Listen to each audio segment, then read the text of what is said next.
ಗುರುಮತ ಇನ್ನು ಈಗಾಗಲೇ ನೀವು ತಿಳಿಸ್ಕೊಡ್ತಾ ಇದ್ರಿ ಮೃಗಶಿರ ನಕ್ಷತ್ರ ಮತ್ತು ಶುಕ್ಲ ಪಕ್ಷದ ಬಗ್ಗೆ ತಿಳಿಸ್ಕೊಡ್ತಾ ಇದ್ರಿ. ನಾನಾ ರೀತಿಯಲ್ಲಿ ಕೆಲವೊಂದಷ್ಟು ವಿಶೇಷತೆಯನ್ನು ಹೊಂದಿರುವಂತಹ ನಕ್ಷತ್ರ ಅಂತಲೇ ಹೇಳ್ಬೋದು.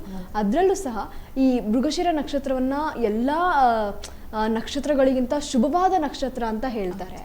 ಯಾವ ಕಾರಣಕ್ಕೆ ಈ ಮೃಗಶಿರ ನಕ್ಷತ್ರವನ್ನು ಅಷ್ಟೊಂದು ಶುಭವಾದಂತಹ ನಕ್ಷತ್ರ ಅಂತ ಹೇಳ್ತಾರೆ? ಖಂಡಿತ ನೋಡಿ, ಮೃಗಶಿರ ನಕ್ಷತ್ರ, ಮೃಗ ಅಂದ್ರೇ ನಾವು ಕಾಡಲ್ಲಿರೋ ಅಂಥ ಮೃಗಾಲಯದಲ್ಲಿರೋ ಅಂಥ ಮೃಗಗಳಿಗೆ ನಾವು ಹೋಲಿಕೆ ಮಾಡ್ತೀವಿ. ಯಾಕೆ ಅಂತ ಅಂದರೆ ಎಲ್ಲ ನಾನಾ ಅನಿಮಲ್ಸಲ್ಲೂ ಆ ಭಗವಂತನ ಅನುಗ್ರಹ ಇದೆ. ಅದೇ ರೀತಿ ಆ ಭಗವಂತನ ಅನುಗ್ರಹ ಎಲ್ಲದರಲ್ಲೂ ಇದೆ. ಮೃಗಶಿರ ಬಂದಿರೋದಕ್ಕೇನಾ ಮೃಗಗಳಿಗೆ ಇದೆ ಅಂತ ಡೌಟ್ ಬರ್ಬೋದು. ಕಾರಣ ಏನು ಅಂದರೆ ಕೃತಾಯುಗದಲ್ಲಿ ನೋಡಿ, ಕೃತಾಯುಗದಲ್ಲಿ ರಾಘವೇಂದ್ರ ಸ್ವಾಮಿ ಭಕ್ತ ಪ್ರಹ್ಲಾದನಾಗಿದ್ದರು.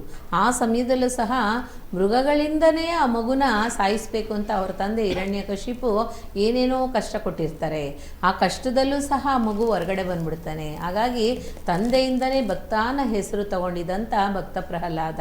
ನೋಡಿ, ಹಿರಣ್ಯಕಶಿಪು ಎಷ್ಟೇ ಕಷ್ಟ ಕೊಟ್ರೇನೋ ಅವತಾರ ಮಾಡ್ಕೊಂಡು ಬಂದಂಥ ಮಗು ರಾಘವೇಂದ್ರ ಸ್ವಾಮಿ, ಭಕ್ತ ಪ್ರಹ್ಲಾದನೇ ಮರುಜನ್ಮ.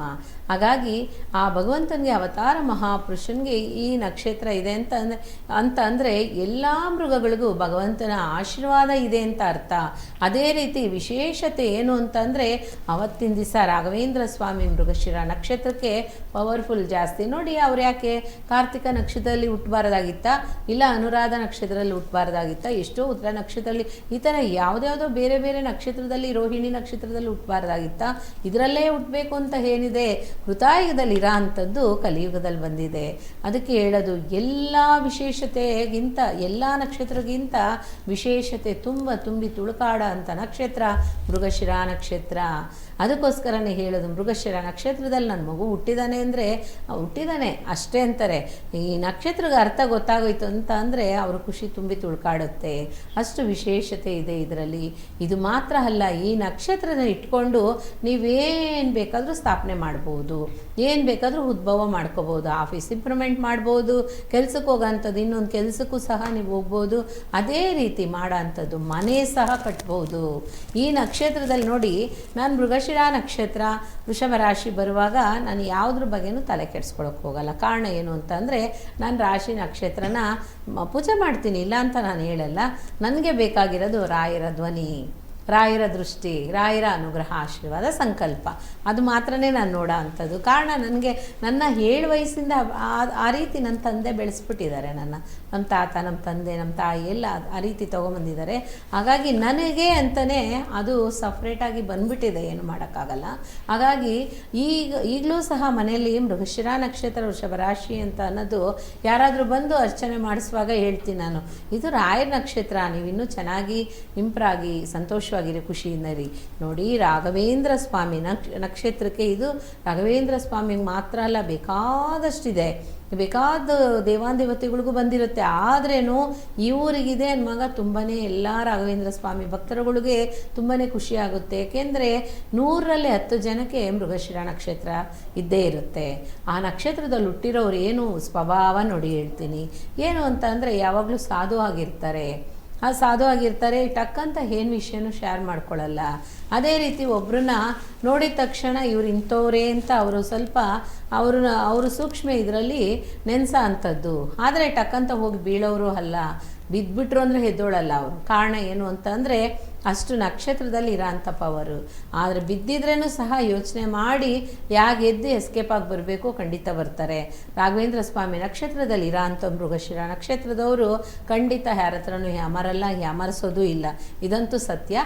ಅದೇ ರೀತಿ ಆ ಥರ ಏನಾದರೂ ನಡೆದ್ಬಿಟ್ಟಿದೆ, ನನಗೆ ಗೊತ್ತಿಲ್ದಿರ ನಡೆದಿದೆ ಅಂದ್ರೂ ಸಹ ಅದನ್ನು ಭಗವಂತನ ಹತ್ರ ಸಾರಿ ಕೇಳಿಕೊಂಡು, ನೀವಿರೋ ಅಂಥ ನಿಯರೆಸ್ಟ್ ರಾಘವೇಂದ್ರ ಸ್ವಾಮಿ ಮಠ ಎಲ್ಲಿದೆಯೋ ಅಲ್ಲಿಗೋಗಿ ಒಂದು ಪಂಚಾಮೃತ ಅಭಿಷೇಕ ಮಾಡಿಸಿ, ಗುರುವಾರ ದಿವಸ ಮಾಡಿಸಿ, ಒಂದು 4 ಜನಕ್ಕೆ ಪ್ರಸಾದನ ನೀವು ನೈವೇದ್ಯ ಮಾಡಿ ಪ್ರಸಾದ ಮಾಡೋ ಅಂಥದ್ದು, ಅಲ್ಲೇ ಮಾಡೋ ಅಂಥದ್ದು. ಅಲ್ಲೋಗಿ ಹೇಳ್ಬಿಟ್ರೆ ಅವರೇ ಮಾಡಿಕೊಡ್ತಾರೆ. ಎಲ್ಲನೂ ಮಾಡಿ ನೀವು ಆ ಥರ ಬಂದಿರೋ ಅಂಥ ದೋಷ ಆಗಲಿ ಖಂಡಿತ ಪರಿಹಾರ ಆಗುತ್ತೆ. ಮೃಗಶಿರ ನಕ್ಷತ್ರಕ್ಕೆ ಇರೋ ಅಂಥದ್ದು ಒಂದೊಂದು ಜೀವರಾಶಿಲೂ ನೋಡಿ, ಆ ನಕ್ಷತ್ರಗೂ ಇವಾಗ ಬರುತ್ತೆ, ಆ ನಕ್ಷತ್ರಕ್ಕೂ ಒಂದೊಂದು ಜೀವರಾಶಿಲೇ ಕೃಷ್ಣ ಪರಮಾತ್ಮ ಹೇಳಿದಂತೆ ಎಲ್ಲ ಜೀವರಾಶಿಲೂ ನೀನಿದ್ಯಾ ಅಂತ ಹೇಳಿದ್ದು ಕೃತಾಯುಗದಿಂದ ನೆನಪಾದಂಥ ಮೃಗಶಿರ ನಕ್ಷತ್ರ, ಮೃಗಗಳಿಂದನೇ ಆಟ ಆಡಿ ಬಂದಂಥ ಆ ಮಹಾನುಭಾವ ಈಗ ಮೃಗಶಿರ ನಕ್ಷತ್ರದಲ್ಲಿ ಅವತಾರ ತಾಳಿದ್ದಾರೆ. ಇದು ಸತ್ಯ. ಹಾಗಾಗಿ ಆ ಭಗವಂತನಿಂದ ಬಂದಿದ್ದಂಥ ನಕ್ಷತ್ರ ಎಲ್ರಿಗೂ ಆ ನಕ್ಷತ್ರ ಹಾರೈಸಲಿ, ಅದೇ ರೀತಿ ಎಲ್ಲರಿಗೂ ಆಶೀರ್ವಾದ ಮಾಡಲಿ ಅಂತ ಏನು ಕೊಡ್ತಾರೋ ಇಲ್ವೋ ಭಗವಂತ ಆರೋಗ್ಯ ಭಾಗ್ಯ ಖಂಡಿತ ಕೊಡಬೇಕು. ಆಯುಸ್ಸನ್ನೋದು ಭಗವಂತಂದು, ನಮ್ದಲ್ಲ. ಆಯುಸ್ ಎಷ್ಟು ಕೊಟ್ಟಿದ್ದಾರೋ ಕೊಟ್ಟೋಗ್ಲಿ, ಅದ್ರ ಬಗ್ಗೆ ನಾವು ತಲೆ ಕೆಡಿಸ್ಕೋಬಾರ್ದು. ಇರೋವರೆಗೂ ಆರೋಗ್ಯದಿಂದ ಇರಬೇಕು, ಅದು ಮಾತ್ರ ಭಗವಂತನಲ್ಲಿ ಪ್ರಾರ್ಥನೆ ಮಾಡಬೇಕು. ಅದೇ ರೀತಿ ರಾಘವೇಂದ್ರ ಸ್ವಾಮಿಗೆ ಇವತ್ತಿನ ದಿವಸ ಒಂದು ಕರೆ ಇದೆ, ಖಂಡಿತ. ಓಕೆ, ಹಲೋ ಹಲೋ, ನಮಸ್ತೆ. ಎಲ್ಲಿಂದ ಕರೆ ಮಾಡ್ತಾ ಇರೋದು? ಕನಕಪುರದಿಂದ. ಯಾರ ಬಗ್ಗೆ ಕೇಳಬೇಕಿತ್ತು? ಮನೆ ಬಗ್ಗೆ ಕೇಳಬೇಕಾಯ್ತು. ಮನೆ ಬಗ್ಗೆ. ಓಕೆ, ಗುರುಮಾತಾ ಇದ್ದಾರೆ, ಮಾತಾಡಿ. ಹೇಳಿಮ್ಮ. ನಮಸ್ಕಾರ. ನಮಸ್ಕಾರಮ್ಮ, ಹೇಳಿಮ್ಮ. ಅಮ್ಮ, ನಮಗೆ ಮನೆಯಲ್ಲಿ ಕನೆಕ್ಟ್ ಹೇಳಿಮ್ಮ. ನಿನ್ನೆ ಮಾತಾಡಿದ್ರಲ್ವಾ ನೀವು? ಓ ಅಮ್ಮ, ನಾನೇ. ಹೇಳಿಮ್ಮ, ಹೇಳಿಮ್ಮ. ನಮ್ಗೆ ಮನೇಲಿ ತುಂಬಾನೇ ತೊಂದರೆ ಆಗ್ತಿದೆ ಅಮ್ಮ. ಯಾಕೋ ಏನೋ ಏನ್ ದುಡಿದ್ರು ಕೈ ಬಯಸ್ತಾ ಇಲ್ಲ. ಸ್ವಲ್ಪ ನಿಧಾನಕ್ಕೆ ಮಾತಾಡ್ತೀರಾ? ನಮಗೆ ಕೇಳಿಸೋ ಥರ ನೀಟಾಗಿ ನಿಧಾನಕ್ಕೆ ಮಾತಾಡಿದ್ರೆ ನೀವು ಕೇಳೋಂಥ ಪ್ರಶ್ನೆಗೆ ನಾವು ಉತ್ತರ ಕೊಡೋಕೆ ಈಸಿ ಆಗುತ್ತೆ. ಇದನ್ನ ಹೇಳಿಮ್ಮ, ಹೇಳಿಮ್ಮ. ಹಲೋ, ಕೇಳಿಸುತ್ತೆ, ಹೇಳಿಮ್ಮ. ಅಮ್ಮ ಕೇಳಿಸ್ತಿದೆ ನನಗೆ. ಕೇಳಿಸ್ತಾ ಇದೆಯಾ? ಹಲೋ, ಈಗ ಹೇಳಿ, ಕೇಳಿಸ್ತಾ ಇಲ್ಲ. ಈಗ ಹೇಳಿ ಅಮ್ಮ, ಇವಾಗ ಕೇಳಿಸ್ತಾ ಇದೆಯಾ? ಈಗ ಕೇಳಿಸ್ತಾ ಇದೆ, ಹೇಳಿ ಅಮ್ಮ. ಗುರುಮಾತಾ ಇದ್ದಾರೆ, ಮಾತಾಡಿ. ಹೇಳಿಮ್ಮ. ಮನೆ ಏನೋ ಕಟ್ತಾ ಇದ್ದೀರಾ, ಇನ್ನೂ ಇಂಪ್ರೂವ್ ಆಗಲಿಲ್ಲ ಅಂತ ಹೇಳಿದ್ರ? ಅದಾಗೈತೆ ಅಮ್ಮ. ಅದಾಗಿದೆ, ಅದಾಗಿದೆ. ಮತ್ತೆ ಬೇರೆ ಏನ್ ಕೇಳ್ಬೇಕು? ಅನ್ನೋದು ಗೊತ್ತಿಲ್ಲ ಅಮ್ಮ. ತುಂಬಾನೇ ತೊಂದರೆ ಆಗ್ತಾ ಇದೆ. ಹಣದ ಕಾಸಿಂದು ತೊಂದರೆ ಆಗ್ತಿದೆ. ಏನೇ ಮಾಡಿದ್ರು ಕೈ ಬಯಸ್ತಾ ಇಲ್ಲ ಅಮ್ಮ. Okay, okay. ಒಂದು ನಾಲ್ಕು ತಿಂಗಳಿಂದ ಅಮ್ಮ. ಸರಿ, ಏನ್ ಮಾಡಿದ್ರೆ ರೂಪಾಯಿ 1,000 ನಮ್ಮ ಹತ್ರ ಇರುದೇ ಕಷ್ಟ ಆಗೈತೆ. ಏನ್ ಮಾಡಿದ್ರೇನು ತೊಂದರೆ ಆಗ್ತಾ ಇದೆ. ಮನೆ ಇಂಪ್ರೂವ್ಮೆಂಟ್ ಆಗ್ತಾ ಇಲ್ಲ, ಕೈಯಲ್ಲಿ ಕಾಸಿಲ್ಲ. ಹೌದು. ಬೇರೆ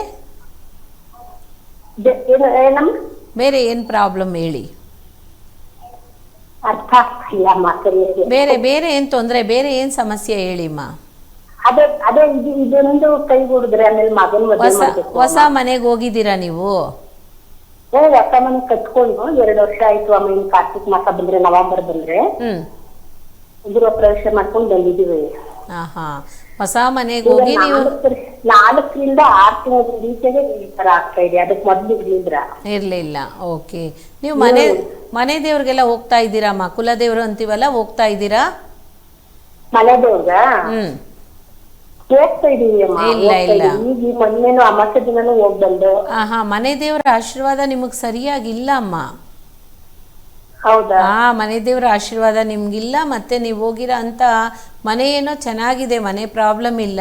ಆದ್ರೆ ನಿಮ್ಗೆ ದೋಷಗಳಿದೆ, ದೃಷ್ಟಿ ದೋಷಗಳಿದೆ, ಅದು ಸರಿಪಡಿಸ್ಕೋಬೇಕು. ಅದೇ ರೀತಿ ಮಗನ್ಗೆ ಮದ್ವೆ ಆಗ್ತಾ ಇಲ್ಲ ಅನ್ನೋರ್ಗೆ ಪಿತೃ ದೋಷ ಇದೆ, ಅದು ಸರಿಪಡಿಸ್ಕೊಳ್ಳಿ ಅಮ್ಮ. ಪಿತೃದೋಷ ಇದೆ. ನೀವಿರ ಅಂತ ಏರಿದಲ್ಲೇ ದೇವಸ್ಥಾನದಲ್ಲಿ ಹೋಗಿ ನೀವು ಅದನ್ನು ಸರಿಪಡಿಸ್ಕೋಬಹುದು. ಇಲ್ಲ ಅಂತ ಅಂದರೆ ನೀವಿದ್ದೀರಾ ಕನಕಪುರದಲ್ಲೇ ಇದ್ದೀರಾ, ಜ್ಯೋತಿಷ್ಯರಿದ್ದಾರೆ ಅಂತ ಅಂದರೆ ಕೇಳಿದ್ರೆ ಅವರೇ ಹೇಳ್ತಾರೆ ಈ ದೋಷಕ್ಕೆ ಏನು ಪರಿಹಾರ ಅಂತ ಹೇಳ್ತಾರೆ. ಇಲ್ಲಾಂದರೆ ಅವರೇ ಸಹ ಮಾಡಿಕೊಡ್ತಾರೆ. ಇಲ್ಲ ನಮ್ಮ ಹತ್ರ ಬಂದ್ರೂ ನಾವು ಮಾಡಿಕೊಡ್ತೀವಿ. ನಿಮ್ಗೆ ಯಾಗ ಅನುಕೂಲ ಅದನ್ನ ನೋಡ್ಕೊಂಡು ಅದನ್ನ ಮಾಡಿಸ್ಕೊಟ್ರೆ ಅವ್ರಿಗೆ ಮದುವೆನೂ ಆಗುತ್ತೆ. ಅದೇ ರೀತಿ ನಿಮ್ಮ ಮನೇಲಿರೋ ಅಂಥ ಪ್ರಾಬ್ಲಮ್ ಎಲ್ಲ ಹಣಕಾಸಿನ ಪ್ರಾಬ್ಲಮ್ ಆಗಲಿ ಅಥವಾ ಮನಸ್ಸಲ್ಲಿ ರಿಲ್ಯಾಕ್ಸೇಷನ್ ಇಲ್ಲ, ನೆಮ್ಮದಿ ಇಲ್ಲ ಅಂತ ಅನ್ನೋದು ಸಹ ಸರಿ ಆಗುತ್ತಮ್ಮ. ಹೊಸ ಮನೆಗೆ ಹೋಗಿ ಎಲ್ಲ ಖುಷಿಯಿಂದ ಇರಬೇಕು, ಕಷ್ಟಪಡಬಾರ್ದಲ್ವೇ? ಅದು ಹೊಸ ಮನೆಗೆ ಹೋಗಿ ಖುಷಿಯಿಂದ ಇರಿ, ಕಷ್ಟಪಡಬೇಡಿ ಎಂದೆ.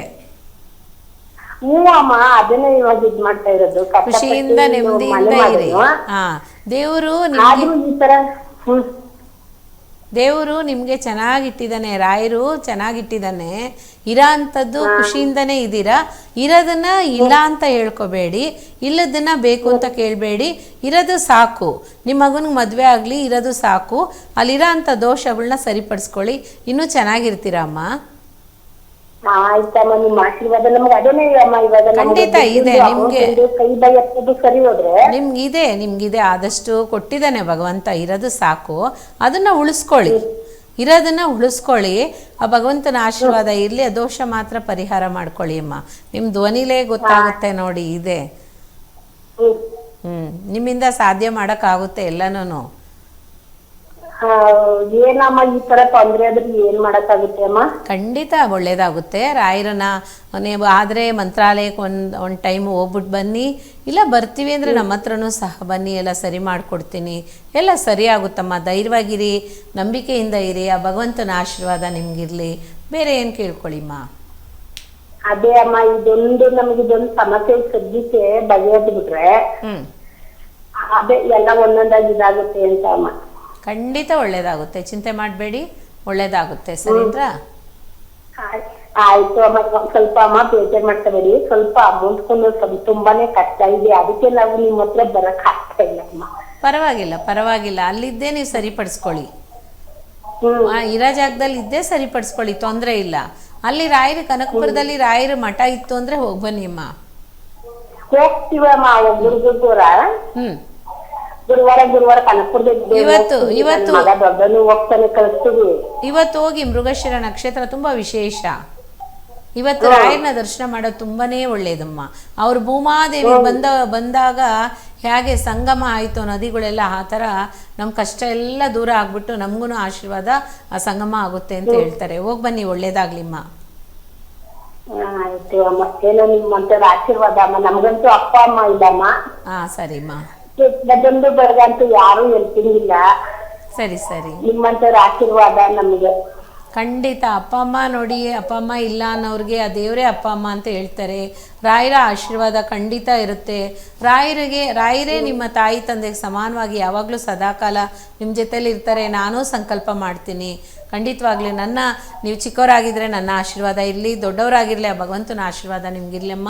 ಭಗವಂತ ಖಂಡಿತ ಯಾವಾಗಲೂ ನಿಮ್ಮ ಜೊತೆಲಿ ಇರ್ತಾರೆ, ಚಿಂತೆ ಮಾಡಬೇಡಿ. ಗುರುವೇ ಶರಣಮ್ಮ. ಅಮ್ಮ, ಕರೆ ಮಾಡಿದ್ದಕ್ಕಾಗಿ ಧನ್ಯವಾದ. ವೀಕ್ಷಕರೇ, ಯಾವುದೇ ರೀತಿಯ ಕಷ್ಟಗಳು ಸಮಸ್ಯೆಗಳಾಗಿರ್ಬೋದು, ತಪ್ಪದೇ ಕರೆ ಮಾಡಿ ನಿಮ್ಮೆಲ್ಲ ಸಮಸ್ಯೆಗಳಿಗೆ ಗುರುಮಾತಾ ಹತ್ರ ಪರಿಹಾರ ಪಡ್ಕೊಳ್ಳಿ.